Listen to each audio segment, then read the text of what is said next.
kami, bapak-bapak serta ibu-ibu sidang jamaah maghrib yang dimuliakan Allah Subhanahu wa taala. Baiklah, pada malam ini kita lanjutkan pengajian kita di mana coba kita melihat kembali tentang sesuatu yang erat sekali hubungannya dengan masalah yang timbul akibat kematian, yaitu menyangkut harta peninggalan dan sangkut paut dengan masalah hibah. Jadi mari sama-sama kita luruskan dulu. Sebenarnya seperti apa hibah? Karena hibah tersebut tidak termasuk sebagai peninggalan orang meninggal. Hibah merupakan harta orang yang hidup yang sudah digunakan dan tidak ada sangkut paut lagi dengan kematian. Sama status harta yang sudah kita jual. Sama dengan status harta yang sudah kita manfaatkan atau kita habiskan.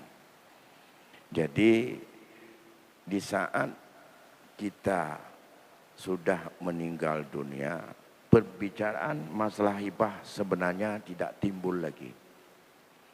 Kalau bukan ada sedikit kadang-kadang terjadinya pemahaman yang agak bercampur baur, yang seolah-olah hibah bagian daripada proses peralihan milik orang mati kepada orang hidup. Karena mengapa? Karena itu menjadi sebuah tradisi atau adat yang sering berlaku turun-temurun dalam masyarakat. Oleh karena demikian, hibah dalam syariat tidak boleh menurut pemahaman apa yang berkembang sehari-hari. Karena hibah sudah selesai. Dalam mazhab kita, kalau disebutkan dengan hibah, itu ada dua makna.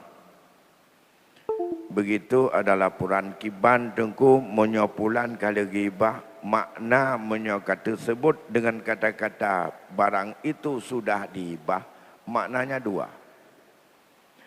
Yang pertama, ia meliputi secara umum hadiah, sedekah, dan juga hibah. Hibah dan pengertian secara umum tiga-tiga masuk. Hadiah, sedekah, dan juga hibah. Nah, setiap apa saja pemberian seseorang kepada orang lain tanpa ada iwat, tanpa ada nilai sebagai alat tukar, itu adalah hibah.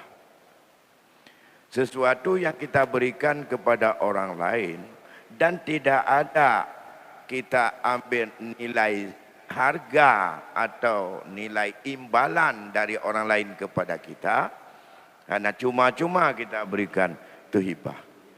Sekarang berbeda hukum. Pemberian seseorang kepada orang lain, bisa orang lain itu anak kita, bisa orang lain itu abang atau adik kita, bisa orang lain itu anak angkat, bisa orang lain itu adalah bukan anak angkat tapi saudara atau kawan atau teman, bisa siapa saja. Bisa orang lain itu adalah sesama Islam, bisa orang lain itu mitra kerja bukan seagama, bisa itu juga yang lainnya lembaga, bisa juga yang lain itu adalah bukan lembaga.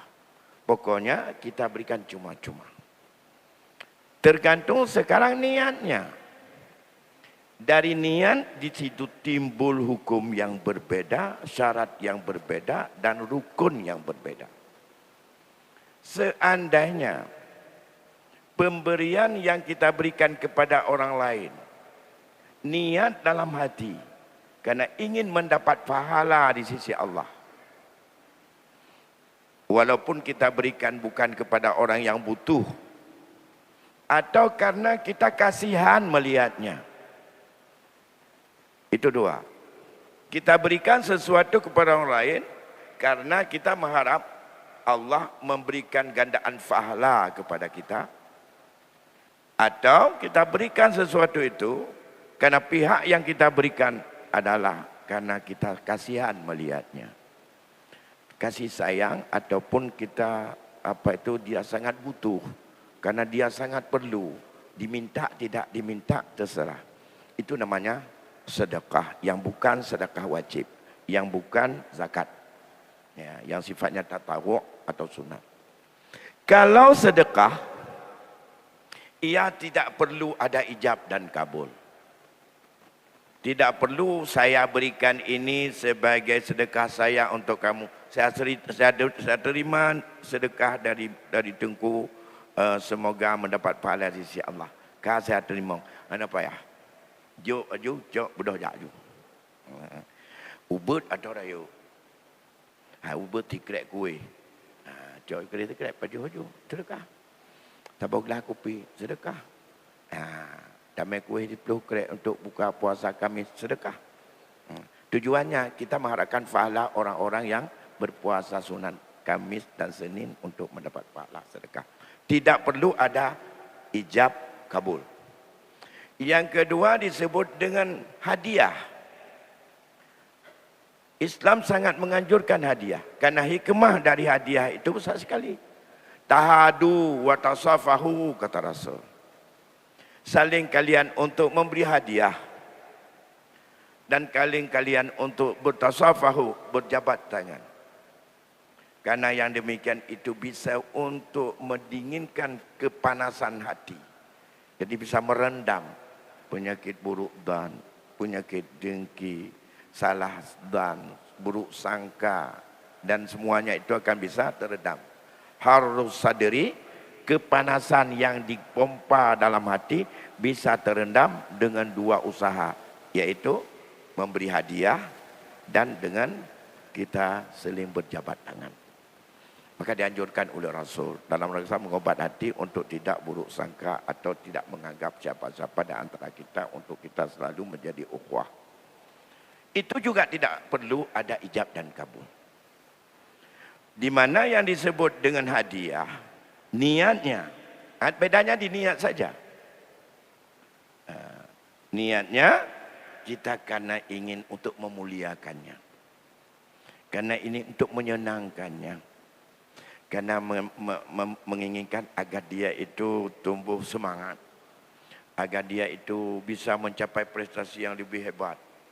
Itu tujuan memuliakan, agar dia itu tumbuh semangat dan untuk tinggi daripada untuk berbuat lebih baik. Itu hadiah namanya. Kita dalam hati bukan tujuan pokok mendapat pahala. Walaupun pahala dapat juga.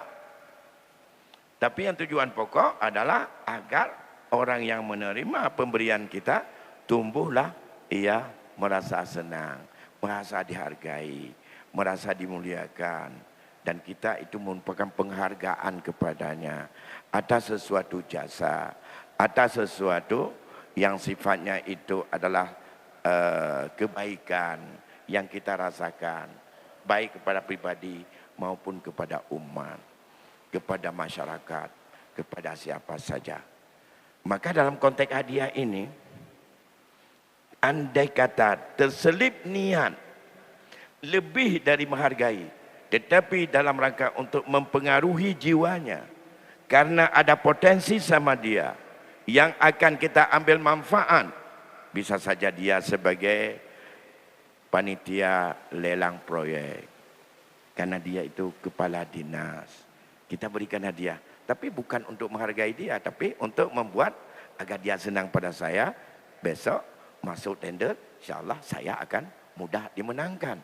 Karena ada jasa setiap saat. Maka hadiah yang seperti ini, itu bergeser nilainya. Bukan lagi nilai yang iza untuk menghilangkan daripada panas jiwa, penyakit hati. Tapi bisa menjadi hukum itu adalah kamu telah membuka pintu besar daripada pintu riba. Itu telah membuka pintu peluang kepada riswah. Walaupun kita berikan itu bukan secara spontan ingin untuk mendapatkan daripada sesuatu yang kita sogok untuk mendapatkannya, tetapi pada dia ada potensi. Sama seperti hadiah kepada seorang hakim yang kita saat itu sedang dalam berperkara. Yang hakim itu adalah orang yang akan untuk membicarakan perkara kita. Yang degatnya haram ke terima hadiah. Dan itu hanya terima hadiahnya. Maka pada pembicaraan hadiah itu juga punya pembicaraan yang panjang. Tapi prinsipnya hadiah adalah tidak butuh kepada ijab kabul. Tak butuh kepada ada akad ijab kabul. Juk laju menan kajian titip, laju kajian dan juk menan kabel. Anak boleh kalun terima, anak boleh kalun juk. Di luar dua ini tidak ada niat untuk kita mendapat pahala, bukan niat karena kita kasihan ataupun karena dia sangat butuh, bukan karena juga untuk memuliakan dan menghargai, tapi di luar itu. Barangkali ini sebagai yang kita berikan adalah sebagai jasa yang sudah lama dia duduk di tempat saya, atau itu sebagai kawan, sebagai kenang-kenangan, atau untuk anak dalam rangka bagaimana agar dia bisa untuk cepat melaksanakan kemandirian dalam hidupnya. Yang di luar itu, hibah ini disebut dengan hibah khusus. Ya, hibah khusus ini punya syarat dan rukun. Ya, hibah khusus yang ini ada syarat dan rukun. Bila tak terpenuhi syarat dan rukun, hibah itu belum terakad. Kalau belum terakad, kalau ini terjadi debat mendebat, gugat menggugat dalam keluarga antara ayah kepada anak, ayahnya meninggal, ahli waris lain gugat menggugat, ini perlu untuk alat bukti dan melihat syarat dan rukunnya terpenuhi enggak. Karena itu yang diberikan bukan hibah dalam bentuk sedekah, bukan hibah, bukan hadiah, tapi itu kalau yang hadiah beri sepeda satu untuk anak kena hafal Yasin, itu sudah namanya hadiah, tak selesai itu. Tak perlu ijab kabul pada anak-anak. Karena ia ini perlu ijab dan kabul ada rukunnya. Rukunnya paling kurang itu ada 4. Dalam mazhab kita, mazhab Syafi'i, ada 4 rukunnya. Yang lain kadang-kadang lebih panjang lagi menyangkut dengan rukun-rukun daripada ya menyangkut dengan masalah hibah ini. Yang pertama ada aqidai 1 dan 2. Ada pihak si wahib, orang yang punya harta menghibah, dan ada mauhublah, orang yang terima hibah. Benaura. Ya. Syarat daripada 2 orang itu juga harus terpenuhi. Ya. Yang pertama si wahib. Wahib disyaratkan bahwa adalah ia milik daripada benda itu secara hakiki atau milik secara hukumi. Jadi yang disebut dengan milik hukumi adalah seperti si malik itu orang yang memberi hibah, ia ada bernazar untuk dia menyembelih satu udhiyah atau satu kurban, atau ia bernazar untuk dalam bentuk yang lain, maka dia mengeluarkan nazarnya atau daging kurban yang wajib atas dirinya itu bukan milik secara hakiki, ia milik secara hukumi. Karena satu udhiyah yang sudah dinazarkan itu sudah milik Allah. Ya, bukan lagi milik dia, tapi secara hukum dia yang harus melaksanakannya. Sehingga dia enggak makan apa-apa lagi karena dia itu sudah memberikan kepada Allah. Itu secara hukum. Tapi kan secara hakiki, ia milik. Apakah dimilikinya dengan jalan ia itu beli? Apakah dimilikinya dengan jalan Ihyaul Mawad? Apakah dia milik itu dengan jalan dibuat? Apakah dimilikinya dengan jalan penerusan daripada pusaka yang didapatkan daripada orang sebelumnya? Atau bagaimana? Yang penting milik. Pemilikan harta itu adalah pembicaraan khusus tentang bagaimana bab muamalah dalam Islam, baik dengan barang yang ada pada sesuatu benda maupun cara memperolehnya yang sifatnya kasab atau bagaimana hubungan antara seorang dengan orang lain. Misalnya, air itu halal. Air hujan yang turun halal. Kapan halal air hujan itu? Andai kata dia jatuh dalam tempat kita, dalam sumur kita, dalam sawah kita, tapi bukan jatuh dalam sawah orang. Air hujan adalah halal dan suci. Tapi kalau sudah bercampur dengan air najis, berubah jadi najis, tidak halal lagi. Air hujan itu adalah halal kalau sekarang tempatnya di dalam sawah orang, tidak halal lagi. Ya. Air hujan, air yang ada dalam waduk itu halal, milik umum, milik bersama, kemaslahatan. Tapi dalam berjalan dari parek itu masuk dalam sawah orang, itu sudah tidak halal lagi. Maka tidak boleh buka ada engkau cok ialah belanggap pilih kita tengok kat luang je ijak menyorak belanggap pada keizin, mana tak izin, tidak halal lagi.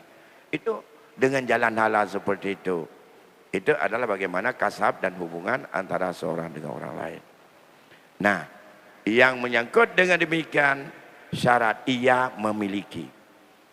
Yang miliknya adalah secara hakiki maupun secara hukumi. Kemudian ia juga mutlak tasarruf. Orangnya sudah sehat, orangnya sudah balik, orangnya tidak mahjur, orangnya tidak gila, dan ialah yang sah sebagai syarat oleh si malik atau si wahib. Ya. Kemudian yang syarat selanjutnya bahwa orang yang menerima disebut dengan mauhublah. Nah, orang yang dihibahkan kepadanya, ia itu juga orang yang balik dan mutlak tasarruf. Kalau ia tidak mutlak tasarruf, tidak orang yang balik, masih kecil, maka harus diterima oleh walinya. Bagaimana kalau seorang ayah menghibahkan kepada anaknya yang masih kecil? Boleh. Tapi dia harus untuk menerima hibah itu dengan memisahkan dengan hartanya. Dan itu adalah punya anaknya yang dia hibah, tapi pemiliknya satu, tapi fungsinya dia si wahib, dia adalah wali daripada mauhublah. Maka kalau itu tidak ada, tidak bisa, maka harus pisah dia.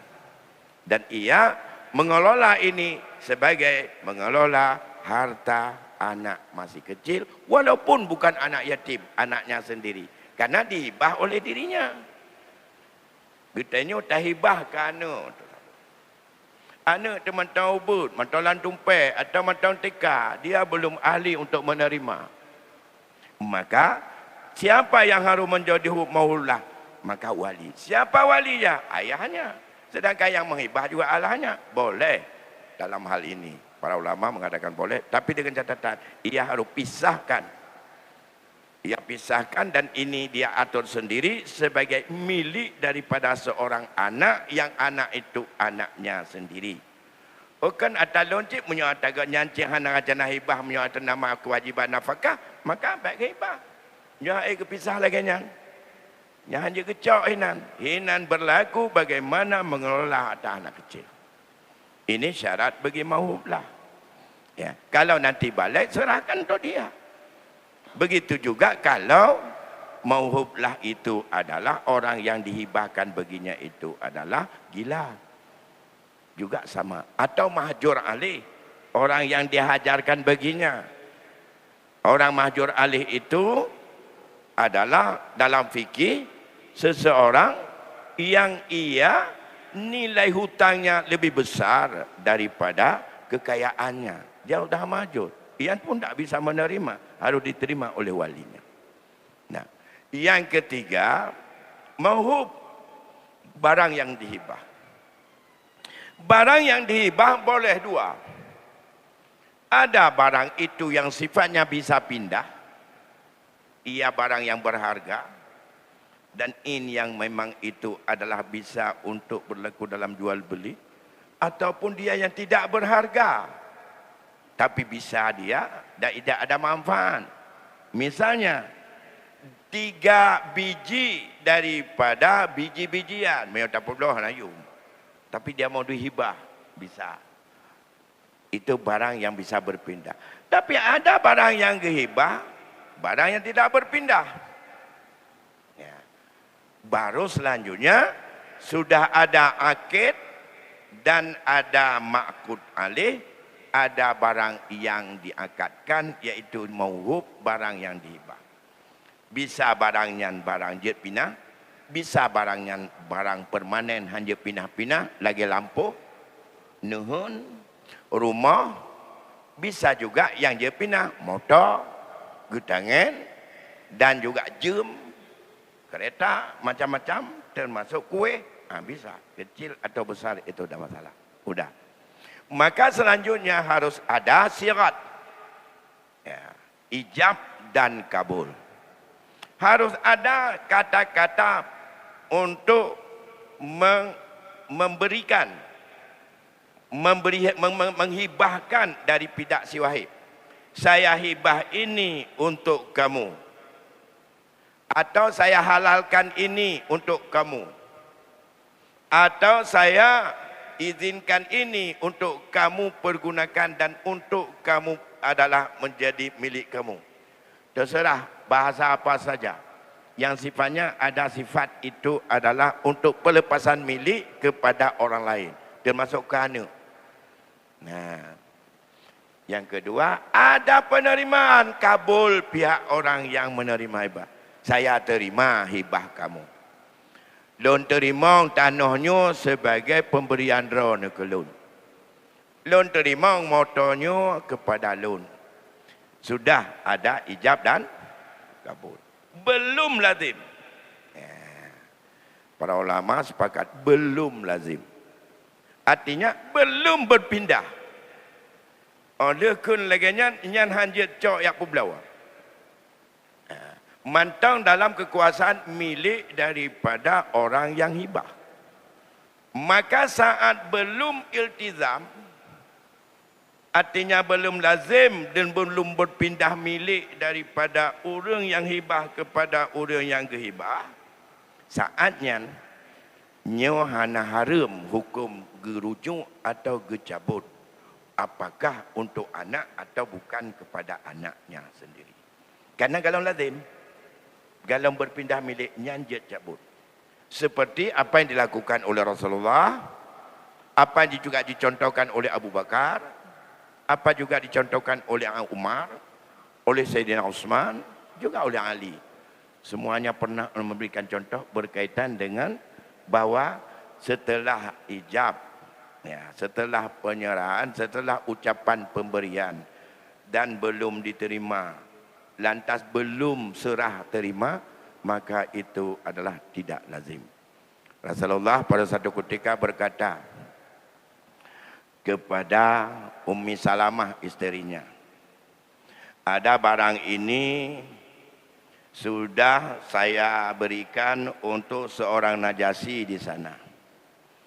Andai kata Najasyi itu saya rasa mungkin dia sudah meninggal. Kalau meninggal Najasyi itu, nanti barang itu akan dikembalikan kemari dan itu menjadi milikmu. Maka ternyata betul seperti apa yang Nabi sampaikan. Bagi petugas membawa barang itu ke Najasyi, Najasyinya sudah meninggal. Lantas tidak diserahkan kepada keluarganya, tetapi barang itu dikembalikan. Karena mengapa? Saat itu hibahnya belum ada serah terima antara utusan Nabi, wakil Nabi dengan pihak mauhublah yaitu seorang majusi.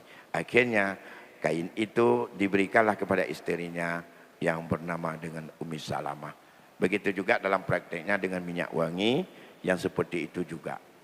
Bapak Ibu, sidang yang dimuliakan Allah Subhanahu wa taala, ini masih bagaimana berkaitan dengan syarat selanjutnya. Nanti akan kita sambung, barangkali ada yang ingin untuk sharing berkaitan dengan ini, kami beri kesempatan dulu untuk kita berdiskusi. Silakan. Baik, Abu Asnawi. Ada pertanyaan masalah ijab dan kabul, Abi. Biasanya begini ya, Abu. Misalnya kita membeli baju itu harganya mungkin di bawah 500.000. Di tempat orang kita sesama akidah, orang Muslim.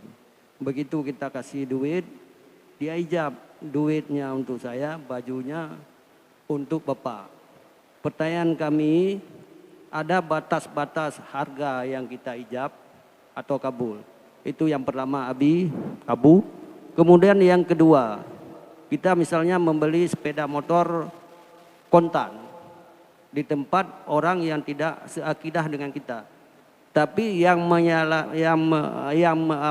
yang kita ijab adalah pelayan dia. Pelayan dia satu akidah dengan kita. Kita ijab dengan pelayan dia, orang satu akidah, begitu kita kasih duit, ini duit untuk kamu, sepeda motor untuk saya. Kemudian duit itu dikasih kepada orang yang tidak seakidah dengan kita. Itu bagaimana hukumnya, Abu? Makasih. Assalamualaikum warahmatullahi wabarakatuh. Jadi ada satu lagi nanti, ada serah terima. Nah, yang pertama menyangkut ijab dan kabul. Ijab harus untuk dengan ungkapan pernyataan bahwa benda itu kalau pada hibah kita berikan kepada dia. Kalau pada jual beli, ijab adalah pernyataan yang dimengerti bahwa benda ini kita jual untuk dia. Yang jualnya jelas berapa nilai tukarnya atau disebut dengan harga. Nah, ada yang berpendapat boleh secara lisan, boleh secara perbuatan. Ya, secara perbuatan hana pegang-pegang. Peduk barang HP sabah kulun, peduk peng ke dana. Ira ne cok peng di no ka bere, ilong ku cok HP. Nyan ka ijab kabul cit. Ya, karena dengan demikian bahwa itu adalah ijab kabulnya isyarat dengan perbuatan ridha nyan yum nyu tanyo. Nah, menancit ijab kabul antara hibah. Nah, ya, bahwa rumah ini sudah untuk anaknya. Ia duduk terus di situ, pegang orang lain, nyok aku jauh keji. Dan ia juga tahu dia tidak pindah-pindah di situ terus untuk dia membenah dan segala macam di rumah itu duduk-duduknya. Nah, ada juga dengan benda-benda yang kecil dalam bentuk muatah. Tidak ada bicara. Tapi dengan perbuatan langsung ataupun dengan kebiasaan-kebiasaan terjadi. Tapi dalam hibah ini yang gede-gede harus dengan ucapan pernyataan memberi. Kemudian kabulnya sesuai dengan ijab. Sesuai muafiq bil ijab. Misalnya, ya, kalau si Wahib berkata, saya hibahkan bagi kamu 2 ekor ayam ini. Ya. Maka dia terima salah satu keduanya. Itu enggak sah, enggak sesuai. Dikasih 2 ekor, kau ambil 1 ekor. Saya terima 1 aja. Lung tabah mentong. Anyu pat nyu manok nyu kujo gekah 2 boh. Ana pu lung tabah mentong. Nyan ijab ngan kebun hana muafiq mutabah tantah. Jo hana tah terima hana tah. Kibancit lunjuk manok nyu tabah gekah. Kalau terima tabah. Ya kata boh. Galam selesai. Nyan baru kun kalau kujo dan kalau terima barang mentong ini langgar pu. Manok mentong langgar pu. Yang menok je pindah. Nah, lantas baru berpindah milik si Wahib, dia terima, cok mana pindah, imat mana pindah. Bu patho lam lagaji, bu ikat holain, nyan baru intiqal. Karena barang yang pindah berarti sudah ada serah terima. Muwa kepada apa yang disampaikan tadi oleh Pak Nasir. Sekarang kita barangkali membuat transaksi ijab kabul dengan seorang yang dengan satu tokoh. Yang tokohnya itu pemiliknya berbeda akidah dengan kita. Berkaitan ijab kabul tidak dilihat dalam spek adalah harus sama akidah. Tapi ijab kabul harus ada walaupun dengan yang bukan akidah. Kemudian dia memberikan wakil yang menjualnya situ. Dengan wakil sama itu kedudukannya dengan toke. Dia sudah untuk menetapkan, untuk menjual barang ini, kamu jual terus, ini begini harganya, ini begini harganya, ini. Itu sama kedudukannya dengan pemiliknya. Karena dia adalah wakilnya. Terserah, tak perlu tanya dulu. Ya, kah Islam bukan? Ya kan ada beliau bakal. Lanjut lagi. Punya hubungan muamalah ini tanpa melihat dia itu apakah sama etiket dengan keimanan kita atau tidak, maka bebas. Ya, karena tak cua ada yang ngon yang kan tabah akidah, hukum dia tetap cua dan hukum dia harus. Pengut yang hana taban akidah tetap hukum dia mengut. Ada baik fikir tentang punya sama-sama orang tabah akidah, hanya pengut, punya orang lain dia pengut. Islam tidak seperti itu.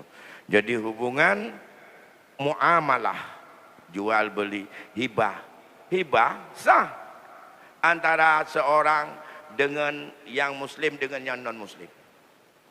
Kita ada jasa barangkali dengan dia sudah lama untuk berkawan sampai dengan 20 tahun dalam proyek, kemudian mau berpisah, kemudian beri untuk dia hadiah. Boleh? Yang tidak boleh mengambil pusaka. Kalau ada sebab mempusakai, beda akidah, gugur hak pusaka, disebut itu adalah sebagai hijab dengan wasaf atau sifat karena berbeda akidah, sama dengan sifat antara pembunuh dengan yang dibunuh. Berkaitan dengan masalah hibah, jual beli akad apapun boleh dengan yang berbeda akidah dan boleh dengan wakilnya yang seakidah atau wakilnya yang bukan seakidah, tapi ijab kabulnya ada penyerahan dan ada penerimaan. Lantas kan nyo kedrana pengkelun. Nyan pu ijab kabul. Nyan sebenarnya ke ijab kabul yang kabat ikbat. Nyan adalah serah terima. Ijab kabulnya bunuh mungkin hanya formil tapi dengan perbuatan. Seperti masuk dalam supermarket. Sudah ma'ruf dan sudah menjadi tradisi. Bahawa harga yang ditulis di supermarket itu, itulah harga.